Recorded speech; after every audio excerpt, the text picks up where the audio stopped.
Guys, entitlement is a disease, and it makes you look like a complete and utter fool. And sometimes you think you're being clever when you're entitled, but you're just being ridiculous and pathetic. And this is exactly what has happened with Gattuso. The manager, former player, awesome player back in the day. This guy was like the man to know. You know what I mean?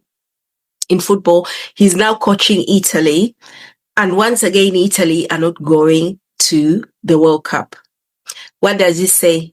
Africa has got too many players, too many teams, too many spots for qualification.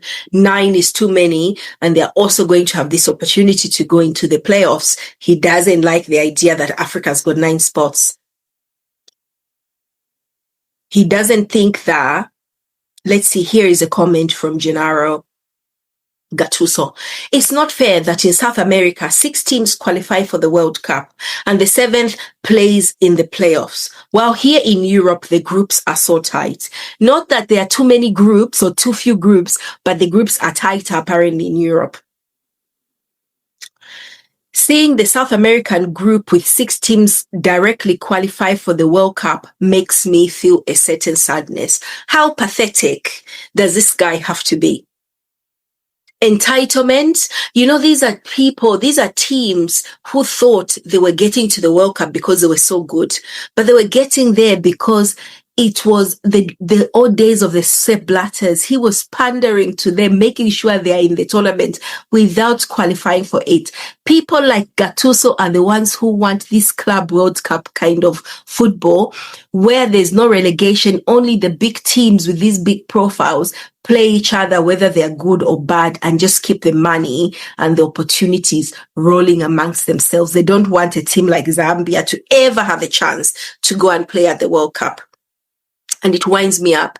The reason Zambia are not at the World Cup in 2026 is because we are poor and we accept it and we are looking at ways to improve.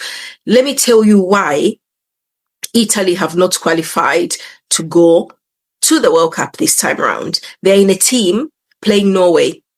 Norway, who's in Norway? Erling Haaland, only the most dangerous robotic striker in the world, plays for Man City, we know, and he has been scoring a ton of goals. For them to have qualified into the playoffs, they would have had to beat Norway 9-0 to have a chance of qualifying and going to the... They didn't. They were leading 1-0 for a long time, and then they ended up losing 4-1 again. They lost to Norway in the first leg, and they've lost to them again in the second leg. They are 4 points behind Norway, and they are not going to make it because they won't qualify into the playoffs either. They not only do Europe have the opportunity to go into the World Cup using the playoff route, another opportunity, they've also got, that other tournament, the European Cup one, not the Euros, but there's another one which they are playing. And there's a spot there. There's certain teams that are going. They didn't do that well. So basically, they've been stinking out international competitions, Italy, for years and years and years. And they want some idiot out there to give them a buy. Oh, just turn up. And you are not worthy to go and compete at the World Cup. Why? Because you're not producing the best football. For years, even before all these teams have come in to play the best football or to entertain, Italy used to be known as a very defensive side. Remember the reputation the Italians have got. They're not the most, even their league, very defensive. They're not dynamic. It was appreciated back then, but now they're more exciting leagues. I'd rather watch League One than watch Italian football. Who's in Italian football? Juve, Inter, AC sometimes, Girona. You know what I mean? I'm not going to watch Girona instead of PSG.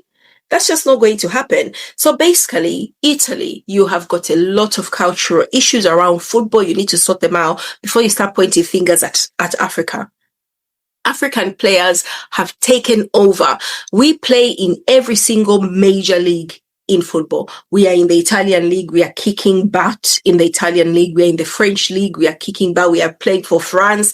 The whole France team has got descendants of Africa playing there. The others who can't get in are now back home building African teams. English League, you've got the best, one of the best players, Bukayo Saka, who's playing for England. He could play for Nigeria. There are several others who've decided to go and play for Nigeria because they can't play for England and Ghana and all these Congo, all these other countries, because of the impact and the ability, the natural footballing ability Africans have got. Now, what Africans can't compete with, and the reason we've only got 9 spots instead of 20, which we deserve because of proportionality, is because we don't have the infrastructure, we don't have the nuance, we don't have the connections, we don't have the money to build our own progressive academies. The minute we do, Europe will be taking 10 teams, we'll be taking 30. Because if we are going to do football on merit, that is the way football is going. That is the way football is going, right? We deserve 9 spots. We deserve it. And we are not even, I don't think we even went and asked for it. We sort of built from it. We had 2 teams, then we had 5 teams. I always remember Senegal, that tournament where Senegal went and kicked bar. Now we've got 9, potentially a 10th place if Congo DRC manages to go through the intercontinental playoffs. We'll have 10 teams at the African Nations Cup. The last World Cup was one of the best because we had teams that were playing. We had Saudi Arabia. We had all these funny teams who went there and they played some of the most amazing football. They were very exciting until it got to the end where we saw the Frances and the Argentinas take over. But there is nothing wrong with that. Everybody, it's a world tournament. Everybody needs to be represented. It's not only about the best of the best. Every tournament says, okay, Africa, let us know who we are going to bring for this tournament because we are hosting a World Cup. Send us some teams. Let's see how you are going to do when you pit each other. We go there, we fail, we come back, tail between our legs. We plan again. This time we're sending 9 teams to you well, not to you, obviously, to the World Cup. You are sending 12, is it 12 teams from Europe, plus potentially a 13th if you win. South America are sending 6, Asia are sending their own. At the end of the day, man, your problem is because you're so entitled, you want to be given everything on a plate. And those days are gone. Nobody with more than 5 brain cells wants to see a pathetic and competitive Italy go to the World Cup. You earn your spot like everyone else. Portugal might not make it either, but if they don't make it, it's their own fault. They had the chance. When this tournament started, we all knew the rules. We all knew what it means. We all knew it. So you should have planned for it. You should have planned to at least win one of your games against Norway. They hammered you. You couldn't do it. So you came second best to Norway, but you want to go in because you think you're not even better than Norway. Come on. So let's look at the qualifiers that Italy played and how they did. So in June, they lost 3-0 when they played Norway. In Norway, they beat Moldova 2-0. Italy did. Italy beat Estonia 5-0. Is this a competition? You barely beat Israel. You beat them 5-4. Estonia again 3-1. You beat Israel in October in the other leg 3-0.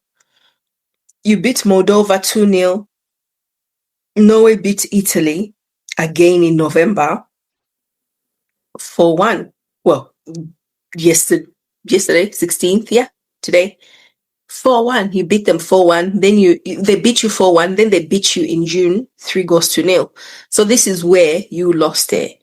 Let's have a look at Norway's results. Let's just have a look at how impressive they were. They've got a much superior goal difference to Italy. because they've got Erling Haaland and they've got Martin Odegaard. Basically, they've got a great squad. Yeah, Euro qualifiers. Let's have a look. Let's see. These are Euros 2024 qualifiers, World Cup qualifiers.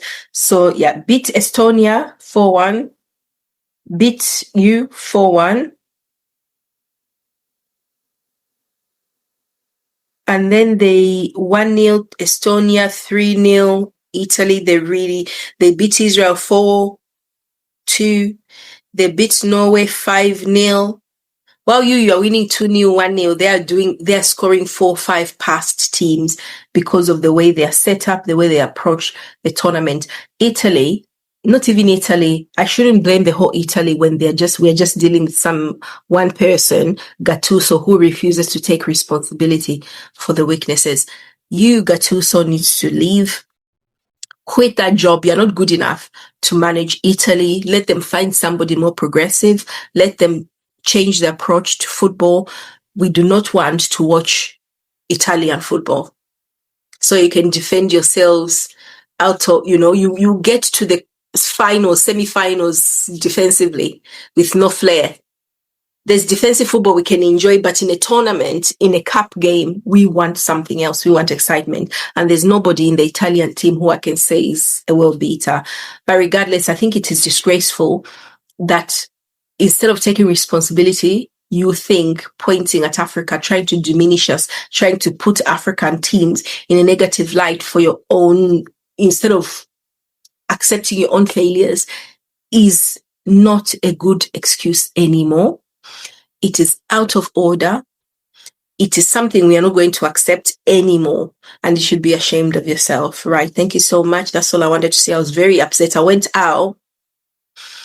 out, just meeting friends, thought, let me take time out. And all I could think about was this comment, because it's really, really insulting and it's really, really spoiling the essence of football, because you've got all these people on the European continent, some of them who are very entitled and xenophobic, but we won't allow it. The good thing is the people leading world football do not care about your narrow-minded opinion. Right, thank you so much, guys, for joining me. This has been Daliso from Daliso Sports Show, and we'll catch up very soon.